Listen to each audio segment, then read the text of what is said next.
అధ్యక్ష ఈరోజు క్షమించారు గొడ్డలి పార్టీ నాయకుడు రాలేదు అధ్యక్ష ఆయన జగనన్న వ్యక్తి లోకేష్ని ప్రశ్నించట్లేదు అధ్యక్ష. జగనన్న వ్యక్తి గౌరవ ముఖ్యమంత్రి చంద్రబాబు నాయుడు గారిని ప్రశ్నించట్లేదు అధ్యక్ష. జగనన్న వ్యక్తి ప్రభుత్వాన్ని ప్రశ్నించట్లేదట అధ్యక్ష. జగనన్న వ్యక్తి అంబేద్కర్ గారిని ప్రశ్నిస్తున్నారు అధ్యక్ష. ఎందుకంటున్నానంటే ఇది అంబేద్కర్ గారు రాజ్యాంగంలో రిజర్వేషన్ విధానం తీసుకొచ్చిన వ్యక్తి, అది మేము పాటిస్తాం. వర్టికల్ హారిజాంటల్ రిజర్వేషన్ పారదర్శకంగా నిర్వహించాల లక్ష్యంతో మేమున్నాం. అంబేద్కర్ గారిని ప్రశ్నిస్తున్నారు అధ్యక్ష గొడ్డలి పార్టీ నాయకుడు అధ్యక్ష. దానికి సమాధానం చెప్పమనండి అధ్యక్ష. ముందు అధ్యక్ష ప్రెస్ మీట్లు ఎందుకు అధ్యక్ష? రమ్మనండి హౌస్కి, ఎందుకు రాలేదైనా? నేను ఛాలెంజ్ చేశాను అధ్యక్ష, ఇది 4గోసారి ఛాలెంజ్ చేస్తాను. టైమ్ డేట్ మీరు ఫిక్స్ చేయండి, డిబేట్కి నేను ready. I'm ready in the house, out side the house I'm ready. నేనేం పారిపోట్లా, మీలాగా నా పైన సిబిఐ కేసులు లేదు, మీలాగా నేను బెయిల్ పైన లేను. నేను అక్కడికి వెళ్ళాలంటే నేను కోర్టుకు వెళ్ళి పర్మిషన్ తీసుకోవాల్సిన అవసరం నాకు లేదు, అది మీకుంది, నాకు లేదు. పారదర్శకంగా నేను నిర్వహిస్తున్నా అధ్యక్ష. Come to the house and debate. I'm challenging you today. వాళ్ళ ఫేస్బుక్లో పెడతారు అధ్యక్ష, ఎక్స్లో పెడతారు, డిబేట్ నుంచి మేము పారిపోయాం. అరే డిబేట్ చేస్తున్నారు భయ్, రా కమ్ కూర్చోండి అక్కడ. నీకు మంచిగా బ్లాక్ కూడా ఉంది రెడీగా, ఖాళీగా 11 మంది పట్టేదానికి నీట్గా ఉంది, రండి కూర్చోండి, చర్చిద్దాం.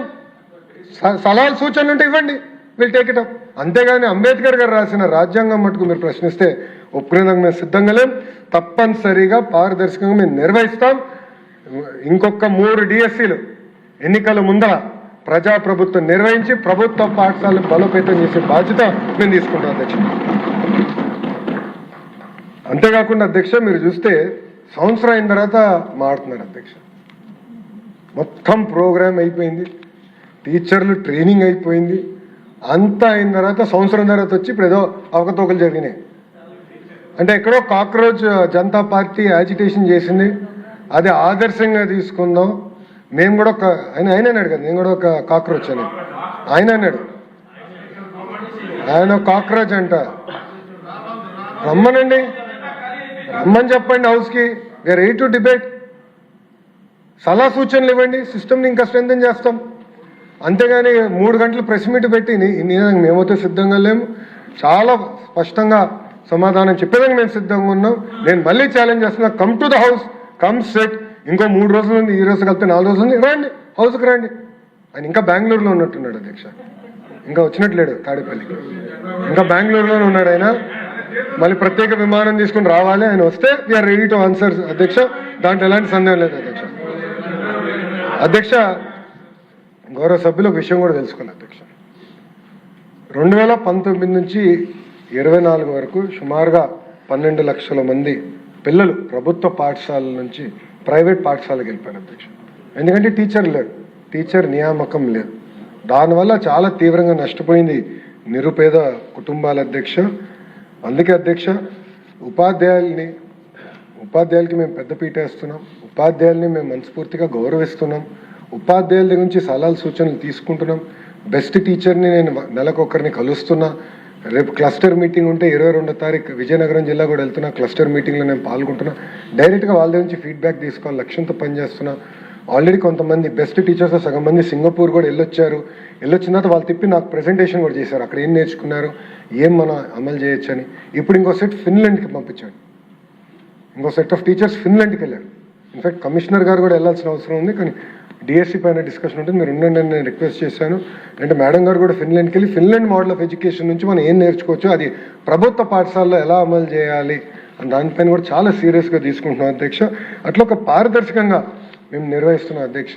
అధ్యక్ష కుంభకోణాలు అనేది వాళ్ళకి, ఆ వ్యక్తికి, జగనన్న వ్యక్తికి, ఆ కుటుంబానికి పేటెంట్ అధ్యక్ష, వాళ్ళ పేటెంట్ అధ్యక్ష. ఎందుకంటే డిఎస్సిలో కూడా గతంలో ఆనాడు రాజశేఖర రెడ్డి గారు ముఖ్యమంత్రిగా ఉన్నప్పుడు డిఎస్సి ఇట్లనే వాళ్ళు సరిగా నిర్వహించకుండా లీక్ అయింది అధ్యక్ష పేపర్.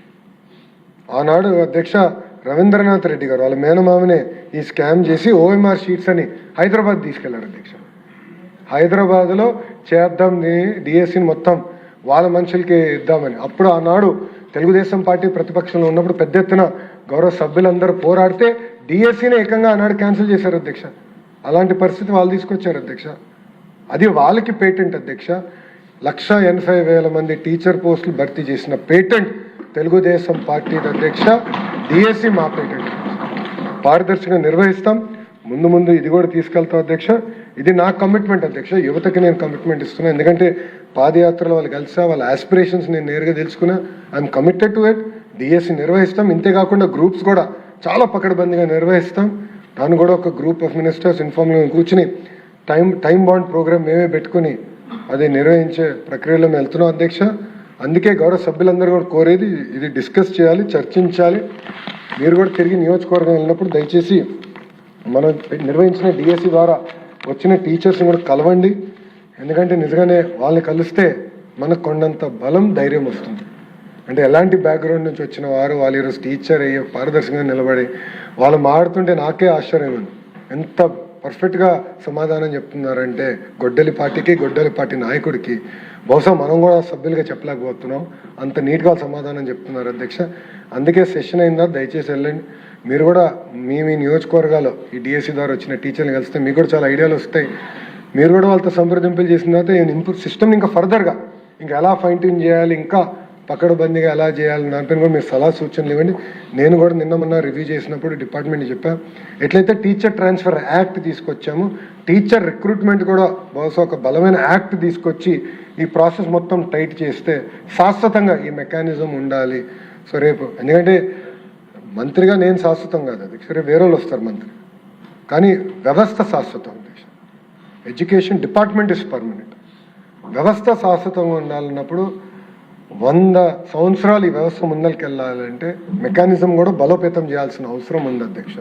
అందుకే మేము అది కూడా డిస్కస్ చేస్తున్నాం. టీచర్ ట్రాన్స్ఫర్ యాక్ట్ ఎట్లయితే చేసాం అదేవిధంగా టీచర్ రిక్రూట్మెంట్ కూడా ఒక అద్భుతమైన యాక్ట్ తీసుకొస్తే బాగుంటుందని కూడా మేము చర్చిస్తున్నాం అధ్యక్ష. కానీ ఏది ఏమైనా పారదర్శకంగా డిఎస్సి నిర్వహించాం. రాబోయే 3 ఎన్నికల ముందర రాబోయే 3 డిఎస్సీలు కూడా పారదర్శకంగా నిర్వహించి యువతకి ఉద్యోగాలు ఉపాధి కల్పిస్తాం. అంతేకాకుండా ప్రభుత్వ పాఠశాలలు బలోపేతం చేస్తాం అధ్యక్ష. ఇదే హౌస్లో ఇదే సీట్లో నేను ఆనాడు హామీ ఇచ్చాను. అందరూ చూస్తూ ఉంటారు, త్వరలో వస్తుంది ప్రభుత్వ పాఠశాలల్లో నో అడ్మిషన్స్, ఫుల్ ఉంటుందని ఆనాడు నేను హామీ ఇచ్చాను అధ్యక్ష. ఈరోజు నేను గర్వంగా చెప్తున్నాను అధ్యక్ష.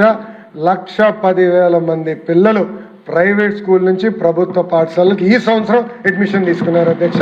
అది ప్రజాప్రభుత్వానికి ఉన్న చిత్తశుద్ధి అధ్యక్ష. మా నియోజకవర్గం మంగళగిరి నియోజకవర్గంలో నిడమర్ స్కూల్ని నేను స్వయంగా దత్తత తీసుకున్నాను అధ్యక్ష. ఒక ఇంటర్నేషనల్ స్కూల్ ఏర్పాటు చేయాలని నిర్ణయం తీసుకుని రీవ్యాంప్ చేసాం. స్కూల్ ఇన్ఫ్రాస్ట్రక్చర్ రీవ్యాంప్ చేసాం అధ్యక్ష. ఏదో కార్యక్రమానికి మంగళగిరికి వెళ్ళారు అధ్యక్ష. ఒక తల్లి వచ్చి నాతో గొడవ పెట్టుకున్నది, గట్టిగా అరుస్తుంది అధ్యక్ష. నాకు పాప ఉంది, పాపకి అడ్మిషన్ కావాలి. జనరల్గా ఏమనుకున్నానంటే ఏదో ప్రైవేట్ స్కూల్లోనే ఎక్కడో అడ్మిషన్ కావాలంటున్నాను. లేదు, నిడమర్లో కావాలి అడ్మిషన్, నువ్వు ఫోన్ చేసి చెప్పే హెచ్ఎంకి ఇస్తుంది కదా అని. అయినా తల్లి హెచ్ఎం గారు నేను చెప్పిన ఎందు మేడం గారు చాలా స్ట్రిక్ట్ మేడం, ఎగ్జామ్ రాయాల్సిందే మీ పాప. నిడమరు స్కూల్కి ఎగ్జామ్స్ పెడుతున్నారు అధ్యక్ష. ప్రభుత్వ పాఠశాలలోకి పిల్లలు తీసుకున్నా ఎగ్జామ్స్ నిర్వహిస్తున్నారు అధ్యక్ష. చాలామంది నియోజకవర్గాలు మారి మా నియోజకవర్గానికి వచ్చి ఈరోజు ఆధార్ ఇక్కడిది పెట్టుకుని అప్లై చేస్తున్నారు అధ్యక్ష అడ్మిషన్. ఇది అమెరికాలో చూసేవాళ్ళు అధ్యక్ష. School district concept. ఒక మంచి స్కూల్ ఉన్న డిస్ట్రిక్ట్ ఉంటే తల్లిదండ్రులు ఆ డిస్ట్రిక్ట్కి వెళ్తారు, అంటే ఆ ఏరియాకి వెళ్ళి ఉంటారు అధ్యక్ష. అది స్కూల్ డిస్ట్రిక్ట్ కాన్సెప్ట్. ఆ కాన్సెప్ట్ ఇప్పుడు కనపడుతుంది అధ్యక్ష. గౌరవ మంత్రి గారు నారాయణ గారు కూడా ఇట్లానే 2 స్కూల్స్ దత్తత తీసుకున్నారు, అద్భుతంగా చేస్తారు. గంటా శ్రీనివాసరావు గారు ఒక స్కూల్ దత్తత తీసుకున్నారు, అద్భుతంగా చేశారు అధ్యక్ష. మీరు కూడా అనేక స్కూల్స్లో కంప్యూటర్ ల్యాబ్స్ మీరు ఏర్పాటు చేశారు. ఇక్కడ ఉన్న గౌరవ సభ్యులందరూ కూడా చాలా అద్భుతంగా సొంతంగా దత్తత తీసుకుని స్కూల్స్ని ఒక ప్యాషన్గా స్కూల్స్ అన్ని తయారు చేస్తున్నారు అధ్యక్ష. నా లక్ష్యం ఒకటే, అన్ని ప్రభుత్వ పాఠశాల ప్రైమరీ అవ్వచ్చు, హై స్కూల్ అవ్వచ్చు, ఏ రోజైతే అన్ని ప్రభుత్వ పాఠశాలలో నో అడ్మిషన్స్ హౌస్ఫుల్ అని బోర్డు ఉంటుందో ఆ రోజు I believe have done justice to school education system in the state of Andhra Pradesh అధ్యక్ష. సో ఒక పట్టుదల, ఒక కమిట్మెంట్తో విద్యా వ్యవస్థను నేను ముందలు తీసుకెళ్తున్నా అధ్యక్ష. అది డిఎస్సి కూడా అదే విధానంగా తీసుకెళ్తాను అధ్యక్ష. ఎలాంటి లోటుపాట్లు లేవు, ఉండబోవు కూడా. చాలా పారదర్శకంగా నిర్వహిస్తాను అధ్యక్ష. ఎందుకంటే గౌరవ ముఖ్యమంత్రి గారు నాకు చాలా స్పష్టంగా చెప్పారు, కేవలం భారతదేశంలో కాదు ప్రపంచంలో ఉన్న అన్ని సిస్టమ్స్ మీరు స్టడీ చేయండి, పర్ఫెక్ట్గా చేయాలి. ఎక్కడగా నాకు ఒక్క కంప్లైంట్ వస్తే మటుకు నేను వదిలిపెట్టాను. నేను చాలా స్పష్టంగా ఏ రోజైతే నన్ను మంత్రి చేశారో ఆ రోజే నాకు ఆయన వార్నింగ్, స్వీట్ వార్నింగ్ ఇచ్చి నాకు ఈ శాఖ కేటాయించారు అధ్యక్ష. అది నేను చాలా సీరియస్ వార్నింగ్గా తీసుకుంటాను అధ్యక్ష. ఆయనకి స్వీట్గా ఉండొచ్చు, నాకు సీరియస్గా ఉంటుంది అధ్యక్ష. చాలా సీరియస్గా నేను ప్రతిసారి రివ్యూ చేస్తాను అధ్యక్ష. సో నేను యువత కూడా చెప్పేది ఒకటే, ప్రిపేర్ అవ్వండి. మళ్ళీ డిఎస్సి వస్తుంది, కలిసికట్టుగా ప్రభుత్వ పాఠశాలని అందరం బలోపేతం చేద్దామని ఈ సభ తరపున ప్రజలందరూ తెలియజేసుకుంటూ నాకు ఇంత అద్భుతమైన అవకాశం ఇచ్చిన చైర్కి నా హృదయపూర్వక ధన్యవాదాలు తెలియజేసుకుంటూ సెలవు తీసుకుంటాను.